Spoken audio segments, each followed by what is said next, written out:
Welcome to Inside the Firm, a podcast dedicated to small business owners and hosted by entrepreneurs, Alex Gore and Lance Cayko. Each week, they take you on their journey of how to start, run, and grow a business by bringing you inside their architecture and real estate development firm. Get a behind-the-scenes tour of how these business leaders manage their clients and foster company culture while creating new and innovative projects. And now your hosts, Alex Gore and Lance Cayko. Welcome to Inside the Firm. I'm your host, Alex Gore. I'm here with your co-host, Lance Cayko, architect, contractor. City architect. Big city architect. Yeah. And I'm Alex Gore, your simple country architect. So, whether you are a city architect, a country architect, or some other profession, you probably need a computer to do your work. We recommend you get a Dell because right now, till the end of the month, you have 2 more days to get up to 50% off. You go to dell.com/inside the firm. That's where you get it. You click on, I think it's, what is it? Save now? Let me do it. Dell. You're going to Dell. Save now. Save now is where you click on. And then you put in your email address and they send you the coupon where you can get special Inside the Firm discounts above and beyond anything else you can get. So do that. Yeah. Quit wasting your time. Because you know what? This is August. It's like we got like 1 quarter left pretty soon of the year. We're almost there, right? So it's also not too late to meet your goal of increasing your firm's productivity. ArchiCAD has the tools any size firm needs to compete, whether it's using ArchiCAD's powerful search to find product data, downloading high-quality specifications, getting the right BIM for your model, or using the patented Spec Wizard to configure a specification in minutes. Best of all, it's free to use and requires no registration, so check out archicat.com, that's ARCAT.com today. You know what one reason that stops some people from transitioning to Revit? Fear. Because they've built up their system. They are familiar with what they already have. Yeah, who nobody likes to be uncomfortable. Exactly. So they already have a template. They already have all the files that they need. They already know what to do. Revit Rocketship can help you. You literally get our firm's template. So 10 years of development from the get-go. You get our furniture package that has a whole bunch of Revit families so that you have the components that you need to get it done.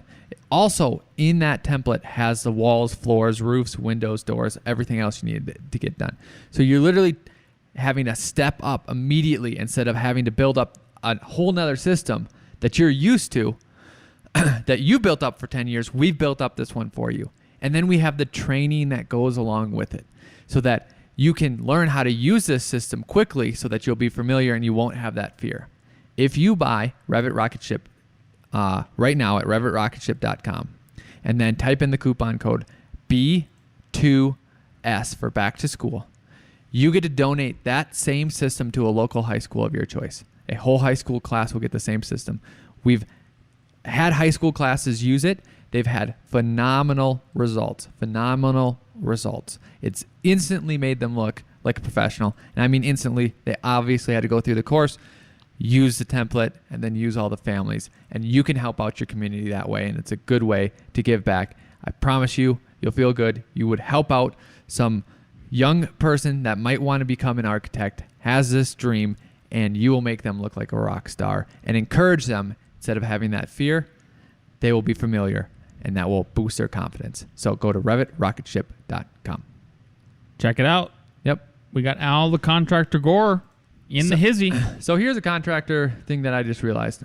From my framing crew, who I really like, this is the second time, and they haven't been big.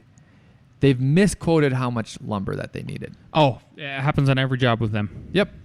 Not throwing them under the bus. I'm just saying, and I think we're trying to generally talk about subcontractors, right? Well, this applies to everyone because I call my contractor buddy, Brian Tinker. Everyone should use him. And I said, hey, what happens when this happens to you? He goes, it's like every time I get a framing quote or a lumber quote or any sort of quote that I didn't quote, I add 15% on it. 15%. He's like, he goes for lumber. He goes, I go set between 17 and 18 because they always don't have enough for blocking. They always don't have enough for, propping things up. They tongue and groove, they never get enough, right? He goes, roofing is about to go up 20%. 20%. I'm glad that I'm already done roofing. And he goes, so how I handle this with clients, he goes, there's 2 types of bids I do, a hard bid or a cost plus. Yeah. And if I do a hard bid, he's like, I tell the owners that, here's the hard bid that I got, and I'm adding this 15 to 20% on every single one of those items. Sounds like cost plus to me. Right? Keep and going. he goes, they go, oh, it's not going to happen that way. He goes, no problem. We can do a cost plus. And you will see them.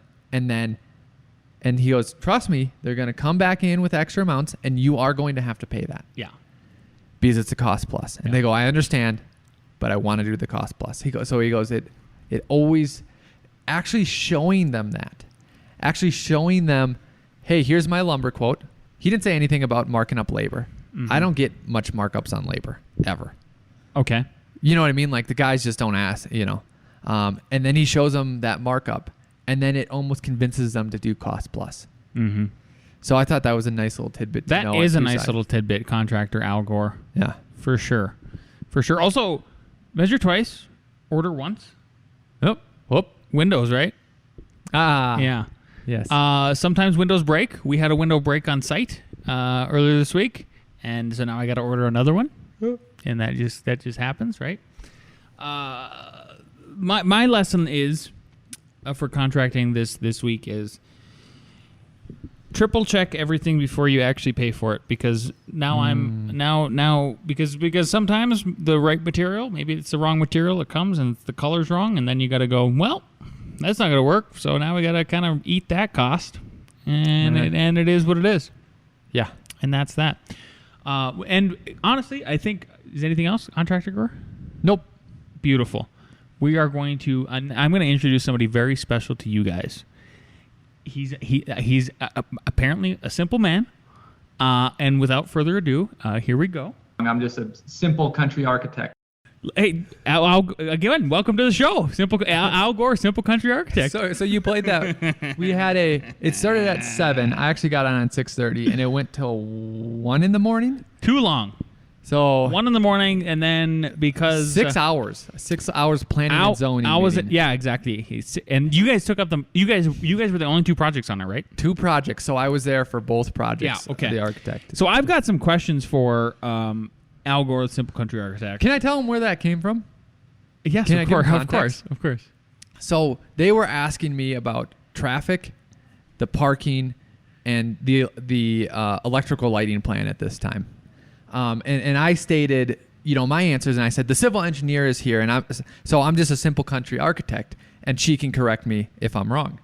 But the line comes from Star Trek, from McCoy, who always says he's just a simple country doctor, yet he's on the Starship Enterprise.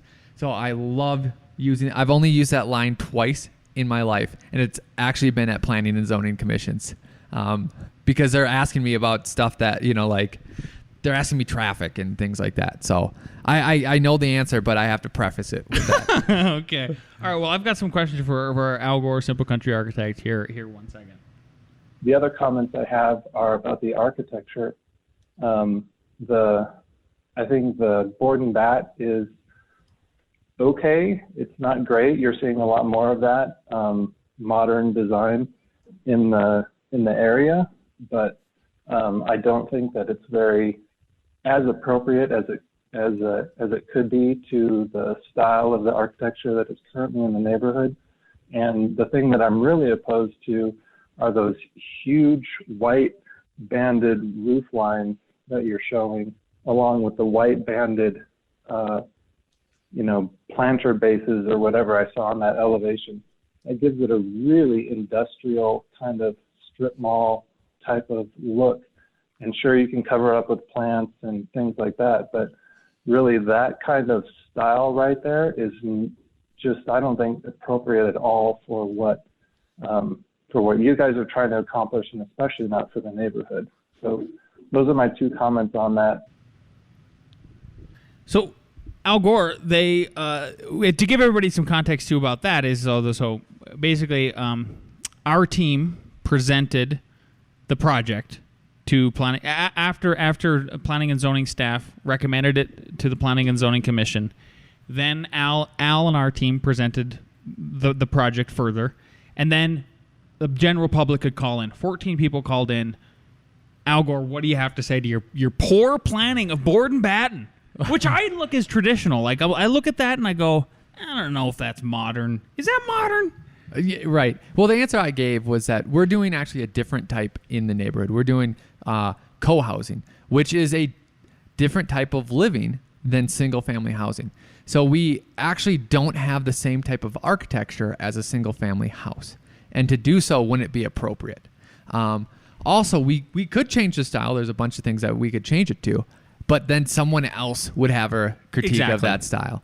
And then I went on 2 more points, and having a different style in the neighborhood actually works well, and the best proof of that is Prospect neighborhood, which is an award-winning neighborhood right down the street from this that has almost every 2 buildings. New urbanist type of stuff. Yep.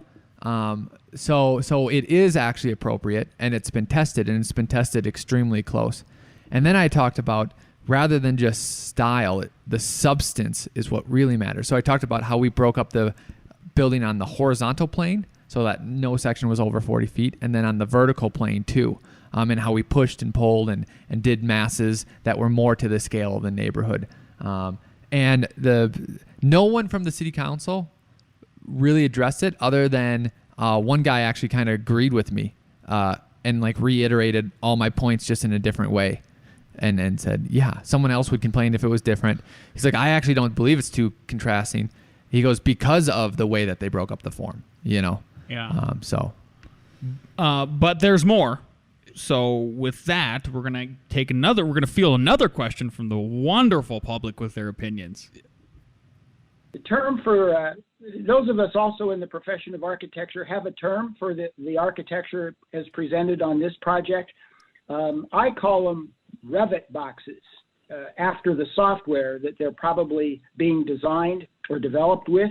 Revit boxes, giant Revit boxes, especially with considering the type of siding and everything else. This project is too big for this neighborhood. Thank you very much. Al, what do you have to say for yourself? Actually, so my whole answer was after that. So I talked about the breaking up. But the developer actually had a good point. He goes, this is not a stick frame construction. All the houses are stick frame construction. This is ICF Even though he kept saying timber, but yes, stick frame. Yes. Yeah, keep going. This is ICF construction. So you need to balance how many push-and-pulls you do, where you do them, and why you do them. And it's more costly to do that than typical stick frame. You can get a little bit more nuanced with it. So it's actually isn't a product of Revit. It's the product of the construction itself. Here's what I think we should do. Number one, I told Al, we need to just change our firm. It's just called Revit Boxes. Yes. But what's so crazy? Revit Boxes Architecture. What do you think? I love it. I'm looking outside, and there's this Those look like Revit Boxes. Yeah, I see that. They look like Revit boxes. But now I'm looking at this house that was built in the 80s. I go, oh, I can see that in Revit too, because we do so many additions, and we have to model the house. Everything that I see, I can see as a Revit box. So like it's where is this idea?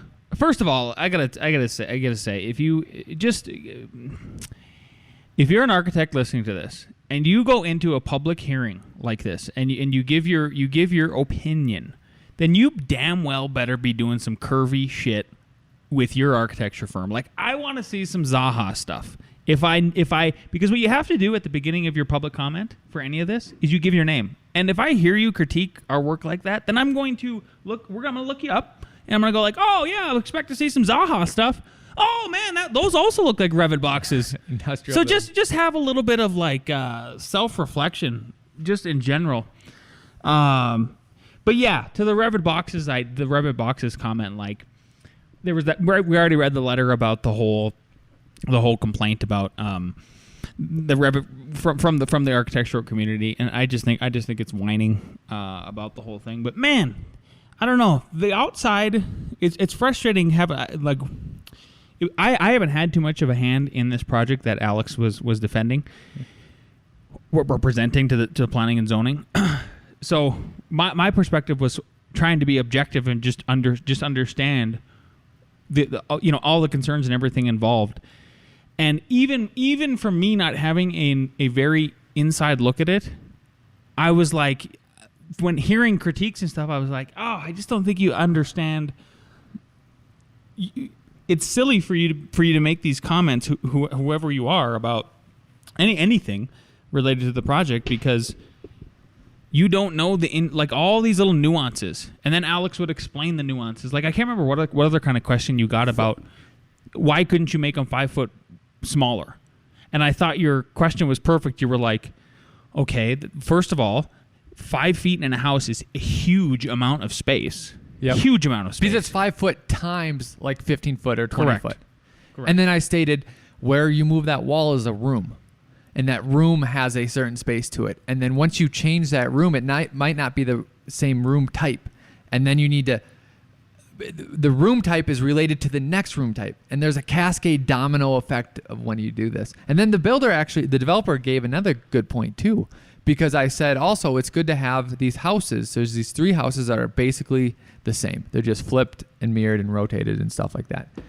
And he said, again, without stick construction with ICF is a specialty. And having them set up similarly is going to actually be significant cost savings rather than minor cost savings. And they bought that too. Do you have any advice? Because this is the second conditional approval process that we've had to go through in specifically the town that we operate in. Have you done any in other counties yet? No. Okay, we're going to have to. Gresh and I, in 2 of our projects, same county, different, not the same county we operate in, but a different one. Do you have any advice for people when going into meetings like this? Yes. Know that they're going to ask you. And they did, and I'll give some more examples. Okay. Why don't you just? Like, you mean the commissioners or the public and the both, public? Both. And the city, yep. yeah. So there's this space podcast I listen to. Say it again. Why don't you just? Why don't you just? Okay. And they even have a segment called Why Don't You Just? And You're kidding. Yep, and it's funny because it's there's dealing spaces. There's space. It's about space. Rockets. Yeah. They're like, why don't you just? And then they'll talk about like instead of using hypergolic fuel, why don't you just? And then say some other thing. And it always goes into like a nuanced answer about why methane is the better fuel in this scenario than another fuel. But here's the example rating back to architecture. They also said, so this site has a large building up front that's broken up. Then it has triplexes behind it. And then it has single families behind that. And it's on a hill. And the question was, why don't you just put the big building in the back? Why don't you just do that, Al? Yep. There was multiple reasons. The biggest ones had to do with the way that it was sloped. The second had to do with the big building has all the community resources in it, and we want the neighbors to actually participate in the community resources. So to have them walk through the whole site to get to that, when we are also trying to eliminate car rides, is bad. So those 2 reasons are huge. And then 3, have you ever been to a community where you have to drive by? It just doesn't make sense. Like you drive by the nice houses to go to the lower price houses to go to the lowest price houses. Like no, it's not a thing. That's not a thing. Those are 3 reasons. There was actually multiple more of it, but be prepared for the. Why don't you just flip it? Why don't you just do something else? How do you prepare for that? That's what I'm getting at. Like you have to ask yourself those questions. Interesting. You have to play the game, huh? Yes.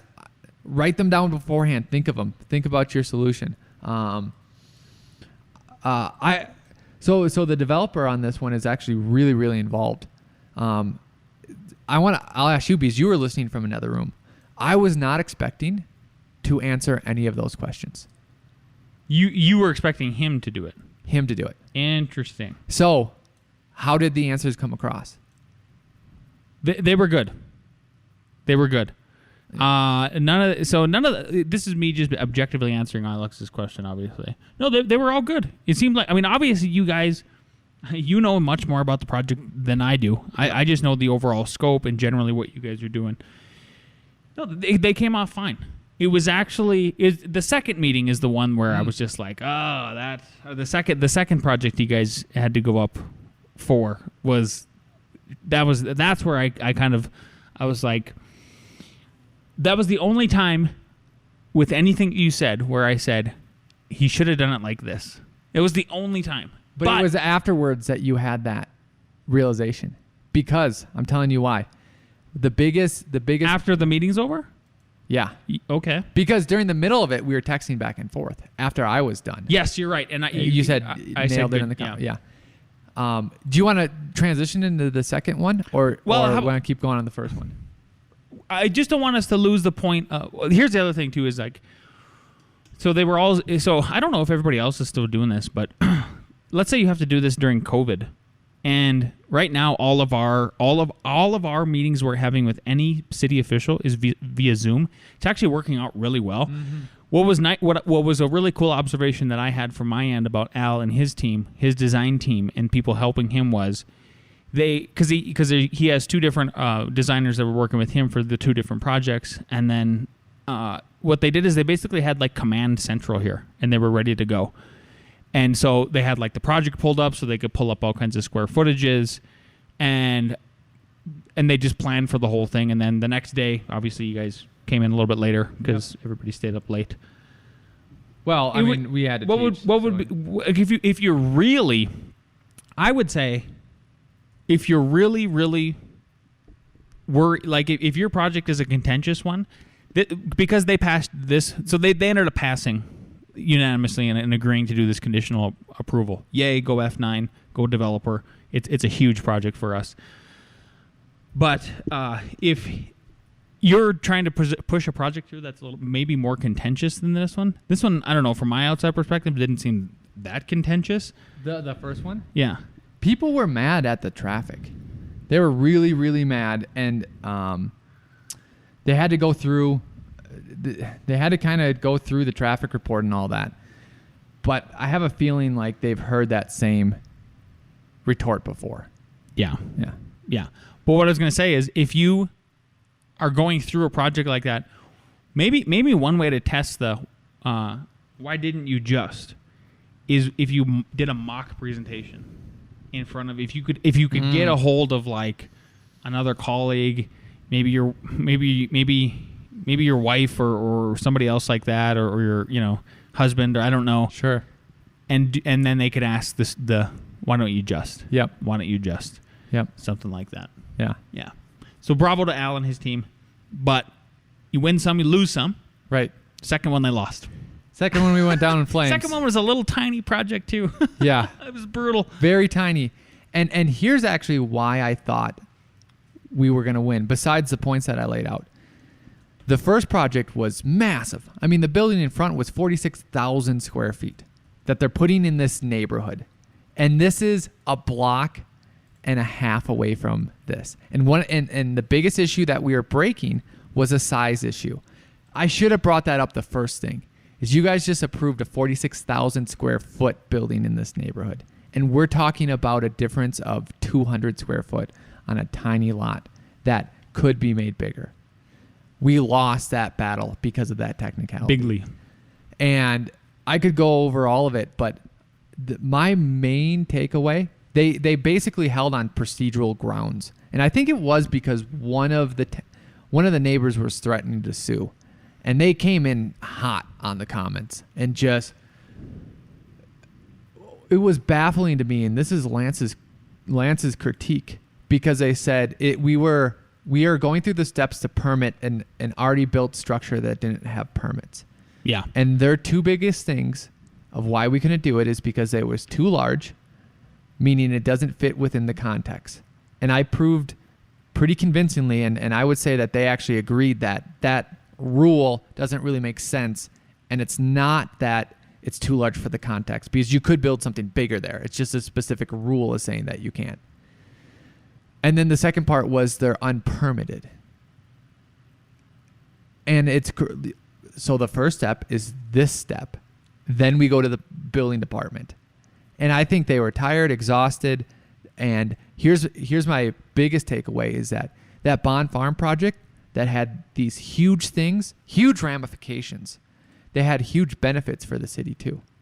So they could defend themselves if anyone came off, and they could easily defend themselves by anything they say. They'll say more traffic. They'll say, yes, but we're giving more housing to people that desperately need it. You know, they say you took away a trail. Yes, but we added more parks. You know, you added square footage in a neighborhood. Yes, we've added community amenities, to build up the communities.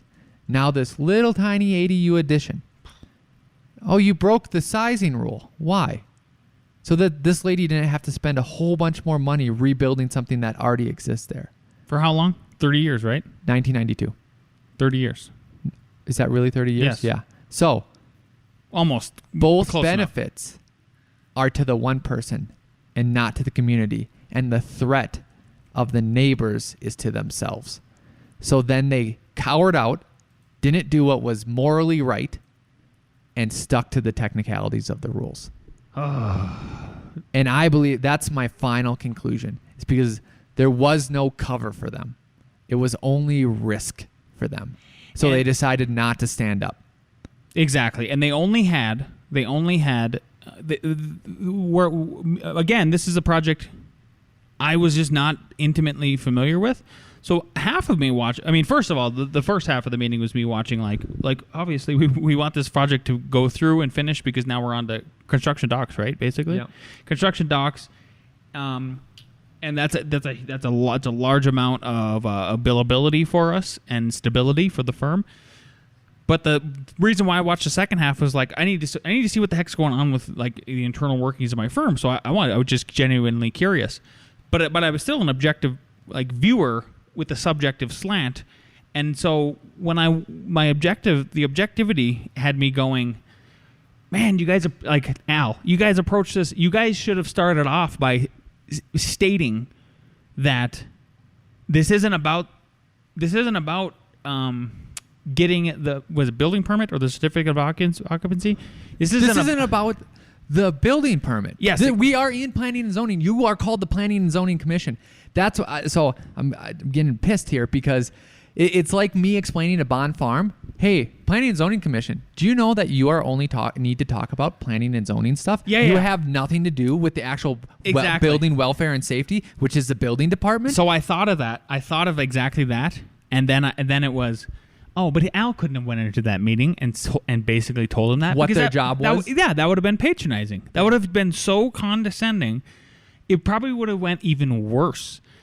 But the fact that they could not get out of that sticking point is ultimately, I think, one of the reasons why the meeting didn't turn positive again. Because there were parts where it seemed like it could turn positive again. So I think it's I think it's kind of a crapshoot when you get into these situations. I agree, though. But don't you agree with the principle that you are on possibly the losing end with an uphill battle if the only benefit is to the person? And if it was, let's say it was instead of the community, and yep, and you're on a losing battle. If you have that, you're not necessarily on the losing battle. But now if you have neighbors that are against that, now it's another deficit because now the community is saying that this is a deficit. Yeah. So if you didn't have the neighbors, it could have maybe went all right, but still probably not because the head of the whole department came on in the end and said, this does not comply with the square footages. And we were directed by the city to actually ask them for a size adjustment to let us do it. And I said at the end, after they made all their points, is one of the options is that we could demo part of this structure and then we would be within the size requirements. But the way, like you said, like it was already too massive of a waves to get out of it. You just exactly. That's the best example of it. You're like the storm had already engulfed the meeting. You just could not get out of the storm. Yeah. It was pretty frustrating to watch. It was also 1 a.m. at that time. Yeah, exactly. Well, that's all we got for you for this segment of Al Gore, the Simple Country Architect. I bet you, if it was the first on it, and I would have had more energy too, because then I would have made it a point because I wouldn't have, all their energies wouldn't have been down. I knew anything more I was going to say, it wasn't going to go anywhere, right? Because I had more points to make. But it wouldn't have helped. I know it wouldn't have helped. But to say, why are you guys saying no when one of your options is to fit it within the size requirements? And they would have to discuss that. Mm-hmm. And then, Yeah. All right. Well, now we're going to hear from City Slicker. City Slicker, Swamp Slicker, something like that. He's a man of all worlds. Countryman, everything. Nick with Nick Reads. Hello, best friends. I hope you all had a great week this week. A reading. The code. 1. I will take care of my physical health by exercising, eating properly, and getting the rest I need to recover and rebuild. I will take care of my physical surroundings, keeping them in order. 2. I will develop myself mentally by reading, writing, drawing, building, creating, and engaging in other activities that sharpen and expand my mind. 3. I will not waste time. Time is precious. 4. I will not waste money, and I will make prudent financial decisions. Money is hard to earn. 5. I will set goals that I will strive toward. 6. I will excel in my job because work is integral to life. 7. I will be humble and not allow my ego to negatively impact my decisions. 8. I will control my emotions and not allow my emotions to negatively impact my decisions. 9. I will put others before myself. I will help other people and protect those who cannot protect themselves. I will take care of my friends and family and treat other people with respect. 10. I will be ready to protect my friends and family. My gear will be ready, and I will train to prepare and defend myself and others. This code is not perfectly suited to everyone, but it is not unalterable. You can modify it if needed. Customize it for you and your life. While it isn't perfect, it is a good place to start. And while we may never be able to live up to this code, we will be better for having tried. We will get stronger, smarter, faster. We will build a better career. We will be better mothers, fathers, husbands, wives, daughters, and sons. We will be healthier. Our lives will be better. And we will make the lives of those around us better. And to do that, we must strive. We must strive to be better in the things that matter. The code sets a standard, the highest possible standard. The highest possible standard reveals and delineates the path we must follow. Jocko. Tune in next week for more. Jocko. I'm going to listen to Jocko. He said get appropriate sleep. I'm going to go home, lay on my couch. My kids are going to jump on me. I'm going to toss them to the other couch. They will get down from the couch, jump on me. I will toss them again until they tire out, and we will all go to sleep. Good for you. Sleep time. I will be going home and then probably cutting the podcast, publishing it, and then I'll be playing volleyball. What? Kaya's doing volleyball. But are you going to be watching? You're going to play? Me and Kaya. Volleyball. In the backyard? Backyard. You ever spike it in her face? She's Right like 12 years old. Right in her face. Like, you got to get used to this. Yep. But she's going hard to the paint. Exactly. How are you going to get better unless you get spiked on by dad? Good. So we'll both be, doing something physical. Throwing kids around, Don't spiking throw the on kids. them. I'm tossing them. They like it. All of those things. You Speaking missed the couch. Speaking of kids, young adults, let's bring down the crew for A.R.E. Jeopardy.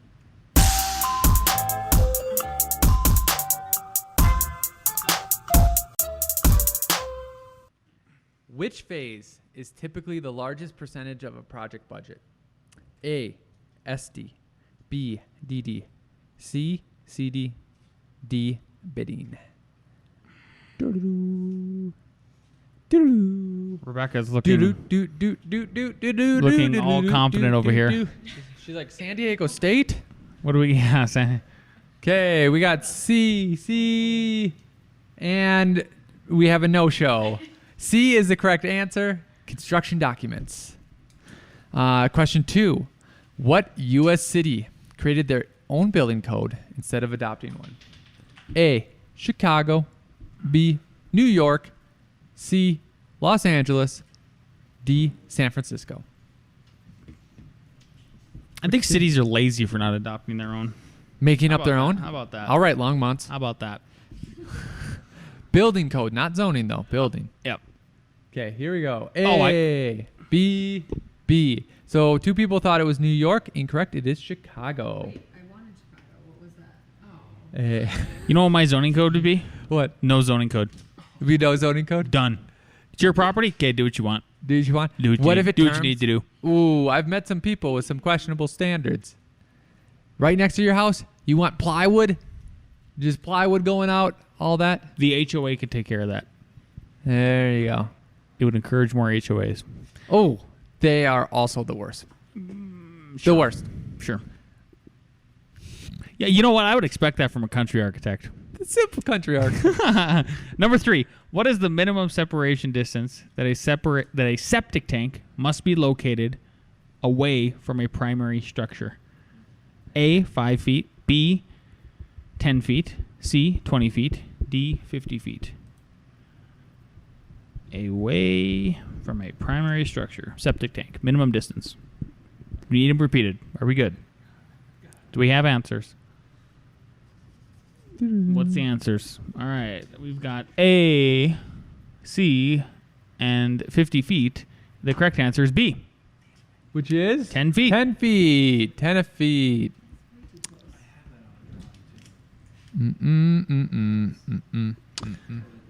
All right. What is number 4? What is the minimum separation distance that an above ground propane tank must be located from a primary structure? Is it A, 10 feet, B, 20, let me see here. God dang it. B, 25 feet, C, 30 feet, D, 50 feet. Above ground, minimum distance. What do we got? What do we got? A, B, C, or D distances. A lot 30 of hard feet. ones. C, B. The correct answer is B, 25 feet. Yep. Is it a tie? Ooh. 2? 2-2. Tiebreaker.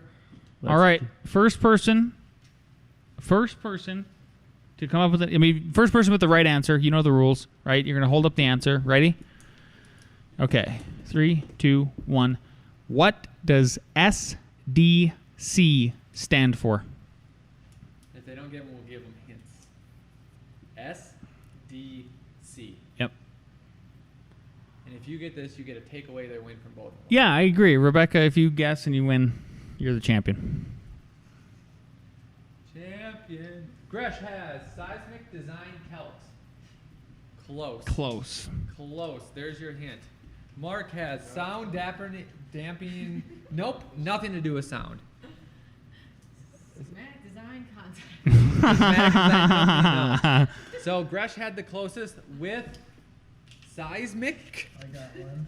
Design Celts. calcs. Mark has seismic design category. And that is correct.